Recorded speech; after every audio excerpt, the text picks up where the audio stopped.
is about the size, the diameter of a drinking straw. It is tiny, tiny, tiny.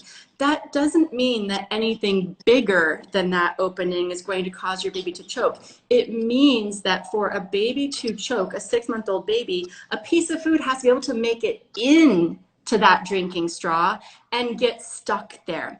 The really big pieces of meat, I'm talking, you know, big, like 1-inch size pieces of food, they're not even small enough to make it far enough back down into near the trachea where that would happen. So we have, like I said, we have a lot of unlearning to do when it comes to choking and the safety of food. Generally with 6 to 8-month-olds, bigger is better and safer. So the big question we always get is, but my baby's gonna take a bite. What if my baby takes a bite of it and it's too big, right? Or it's the size of the cube of steak. Remember that the goal is for your baby to take a bite. I know that, like, as a parent starting solids, you're like, oh my God, it was scary. Oh no, took a bite. But we actually do want our children taking bites of food. So the best thing I can tell you is that your baby has a lot of reflexes that have your back. There's the tongue thrust reflex. There's the gag reflex. There's a flap of tissue that covers your baby's airway when you're swallowing to prevent food from even getting into the airway. So your baby's body is really designed to protect you against choking, to protect them against choking. So back to the size of steak, we're going to look at pieces the size of 2 fingers together, 2 adult fingers together. We love meat on bones for 6-month-olds, drumsticks, spare ribs, that kind of thing. But also shredded meat like brisket or just finely chopped meat that can kind of fall apart more easily. So bigger can be safer and better. You sound like you have a lot going on back there. We have some dogs. I'm at my mother-in-law who takes care of the kids. I'm like, let me let Noah out there play with the puppies. I wanted to say for the audience too, something that helped me gain like a lot of confidence was your story highlight on the difference between choking and gagging. That changed my entire perspective. And, you know, I would have been freaking out almost every time at dinner if I didn't watch that. And I would be able, you know, I tell my husband, I tell my mom and my mother-in-law, like, no, you know what, give him a second and I think he can figure it out. And he is like amazed me with how far he's come. And I do attribute that to definitely like all of the knowledge I've gotten from you. And I'm amazed, like, you know, with the sippy cup, even I've been giving him sippy cups early on and spoon feeding. And then, you know, people are like, oh, it's so messy and everything, that I say it's worth it. It's baby steps. They have to learn, you know, and this is what I was going to say on picky eating. I know I'm all over the place. No, it's fine. A lot of people were asking about like vegetables. More how veggies. How to get your kids to eat which veggies. is Noah too. So first, we have to just embrace the uphill battle in a lot of ways. A lot of vegetables have bitter compounds. They are not as sweet as other foods. And babies are sort of programmed to like sweet foods. Also, like, sweet foods deliver a denser caloric intake more immediately. So there's like a physiological, almost like caveman style of thinking there too, which is like you get nutrition in quickly. So it is something that needs to be an acquired taste in a lot of ways. That said, if you start the veggies early, 6 months of age, and you continuously keep offering them until it's completely regular. Don't assume that your baby won't want some of your sauteed onions. Most babies love them. I think often we end up getting in the way and kind of making a self-fulfilling prophecy with vegetables, right? So let's say you've got a 12-month-old. You missed the boat a little bit on vegetables. Now you've got a toddler who's a bit picky and you're really not sure how to get that in the mix. This is where you're gonna have to get like a little, almost like mad scientist-y in the kitchen. You're gonna wanna think about play. You're gonna wanna think about engaging your toddler in activities away from the table. So we actually just posted a reel on this very topic, which gives 10 tips for getting toddlers and picky eaters to taste vegetables. So, you know, things you can do are like, oh, let's peel this potato together. and then cook it together. Often you'll see, especially older toddlers, if you invite them into the kitchen and do some of that prep work together, they will kind of graze and nibble on whatever the prep food is that you're working with. So I remember like my daughter's first taste of raw kale, which I honestly, and I'm building a food database, a free food database for babies, didn't really think about introducing raw kale because I just assumed she wouldn't be able to grind it with her molars and really care for it. And so we did kale chips and we did sauteed kale and we did kale and omelets, but I never did raw kale until she was like 18 months. And I was making a salad. She goes, "Mommy, what are you doing?" And I said, "I'm making a salad. Do you want to help me?" And she pulled up her, step stool and got on it and just starts eating fistfuls of kale, raw kale. And, it wasn't, Yeah, I that think sounds like those little moments work so well because it's not mealtime. They're away from the pressure of the table. And it's almost like, it's like a play experiment for them. It's not really about eating. So the more you can kind of channel the environment changes like that and think about vegetables like an appetizer before dinner, just kind of hanging out on the coffee table for anyone who might want to taste. Zero pressure, not at the table. That can be a great way to introduce new foods or vegetables that your toddler might not be willing to eat. I will say that I'm not a proponent of like cutting things into hearts and stars and putting things on toothpicks and all that, because it's not how vegetables normally show up in real life. So, if you spend 2 years in preschool making hearts and stars and all the shapes and all of that, and then you go to a restaurant, are you going to be making hearts and stars and shapes there? No.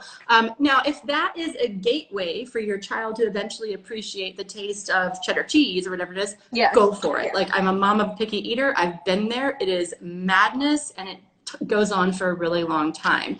But when it comes to the younger babies and young toddlers, just imagine play. One of the best things you can do is to actually prepare the food at the table in front of them. This works really well for fruits they may not have seen.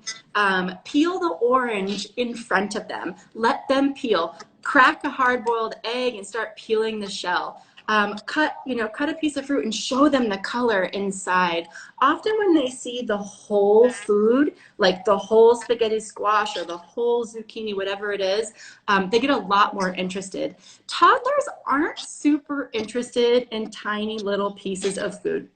It's hard for them to pick up because even with their pincer grasp, it can take a lot of concentration, and it takes a lot of concentration with the fork as well. You're asking a lot of them when you make things really small. So vary the sizes, put a few choices. If you really want your child to eat broccoli, offer broccoli and cauliflower at dinner, and then they have a choice of 2 vegetables. Play with sprinkles. Parmesan cheese can be called sprinkles. Put it in a little cup and let them sprinkle it on themselves.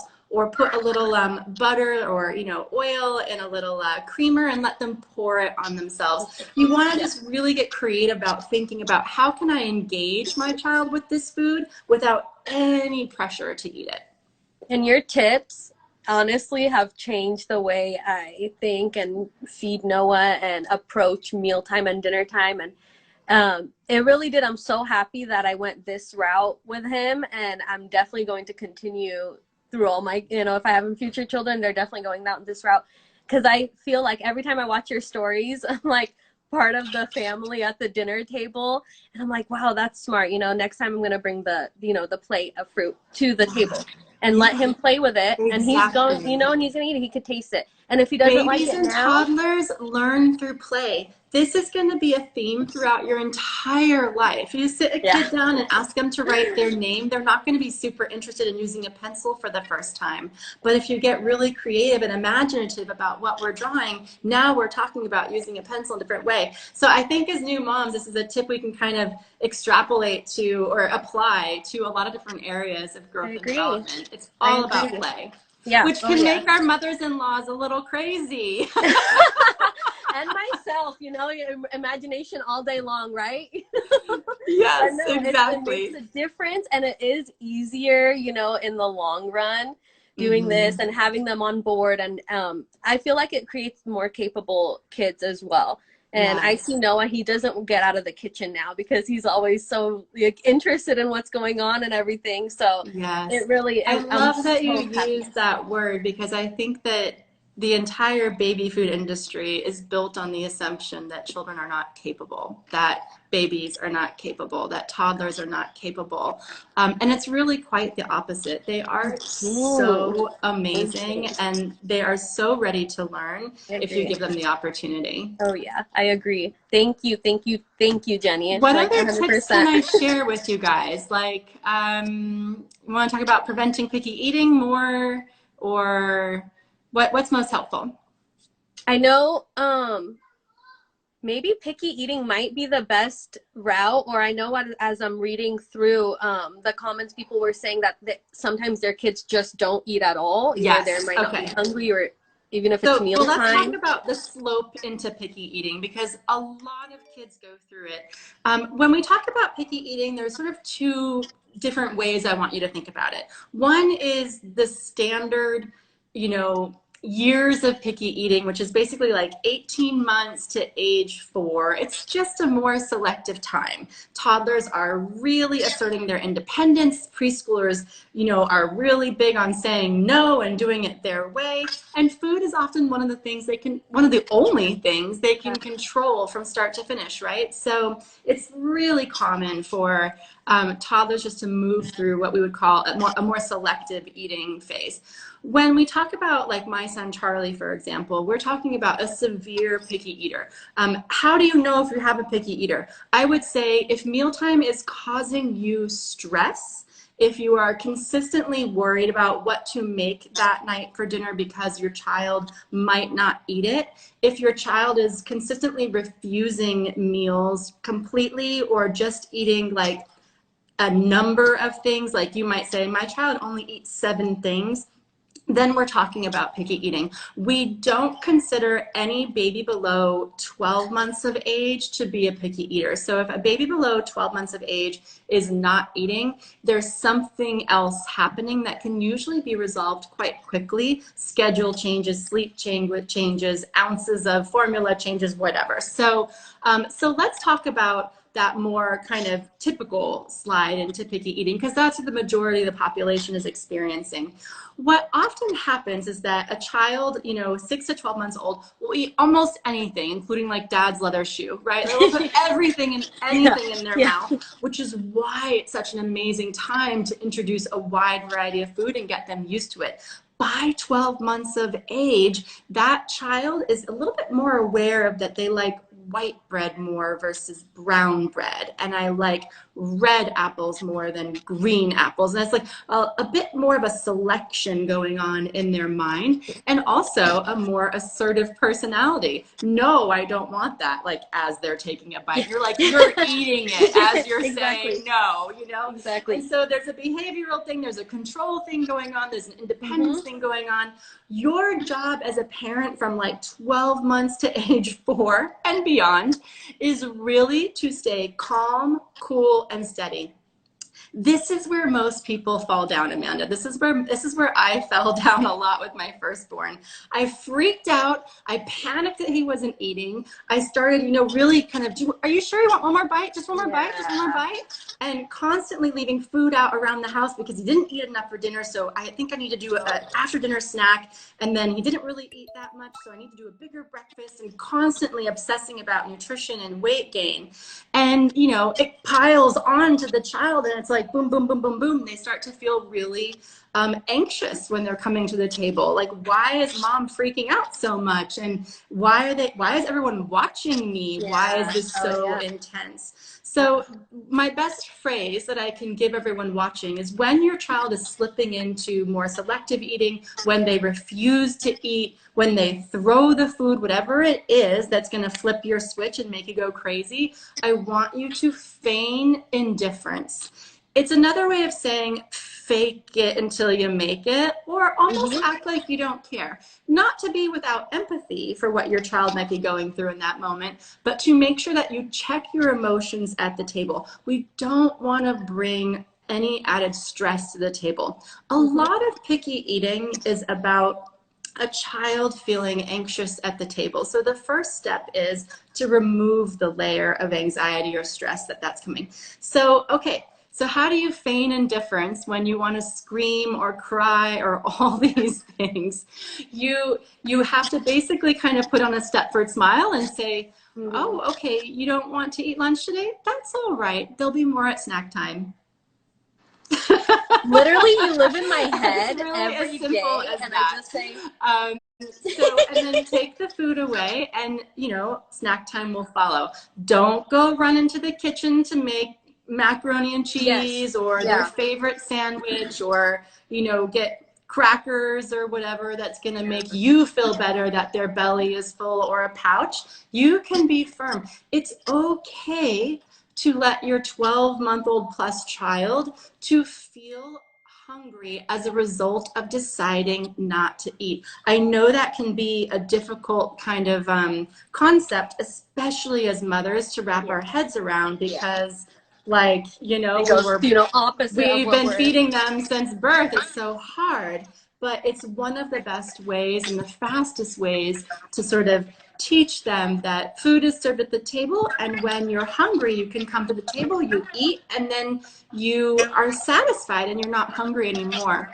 A lot of parents really forget that if you're constantly dripping food to your child throughout the day, they actually are never really feeling that hungry. And so there's not really any motivation to try a new food or to finish a meal. So that's one of the things we often work on with parents, is just getting comfortable with letting the child decide if they're going to eat. Your job is to bring the food to the table. It pretty much stops there. Once at the table, it's your child's job to decide if they want to eat and how much. Yeah, and that's hard for parents. I know it was hard for me to let go of that, because I want everything to be, if I made you this food, I want you to eat a lot of it, but that's not how it works. Sometimes kids are hungry more in the morning, sometimes they're not, and it depends. And dinner is always a bomb because everyone's tired. Yeah, I know. Everyone's on their last nerve and everything, but I do, and I'm being honest, I hear your voice when you say feign indifference, every night. Or if he's throwing his food, I'm like, okay, mealtime's over then, that's that, and I just put it away, and I'm like, move on. Even if it bothers me, I don't want him to let him know, and then after that, I'm like, okay, next meal, we'll try again. Exactly. And then I'm sure you're going to be exactly. It's a struggle. One tip I can give you all as you're thinking about how you're going to cook for your family or how you're going to prepare meals, I often, look, a lot of us, when we're couples, we're ordering in a lot of takeout. We're sometimes just going by the feel of the minute. Oh, what do you want for dinner tonight? Yeah, exactly. When you have kids, that gets more complicated, and the more children you have, the harder meal planning and all of that gets, because you can't just do it on the fly. It's more difficult. One tip I have for you is you kind of think about how you want to, what kinds of things you want to cook, how often you want to cook, what groove you're getting into, is to think about feeding yourself first. I know when you have a baby, it feels like the opposite has to happen, and that it's baby first all the time. It doesn't have to be that way. You can think, okay, what can I eat for lunch today that baby can enjoy?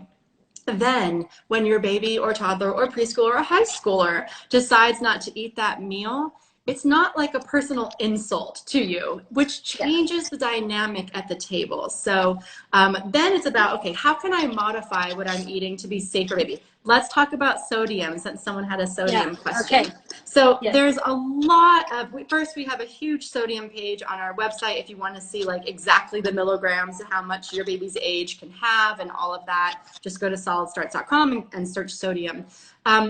This is the bottom line on sodium. You don't have to be as afraid as you probably have been led to think that you need to be.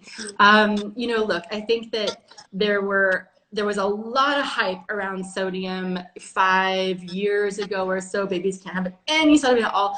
And kids are today, especially in the United States, consuming more sodium than they should. So I don't want to minimize that health topic. That is a fact, and the numbers aren't trending in the right direction. So we do want to keep an eye on it. But it's not lethally dangerous, as many of us have been led to think.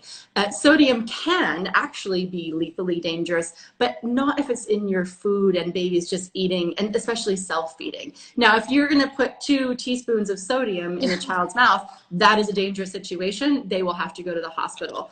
But sodium in food, don't worry too much about it. Now, does that mean you should be dousing everything with fish sauce and soy sauce and, tons of marinades? No, we kind of want to stay away from some of those things. And you want to stay away from like using those as dips or sprinkling salt on baby's food.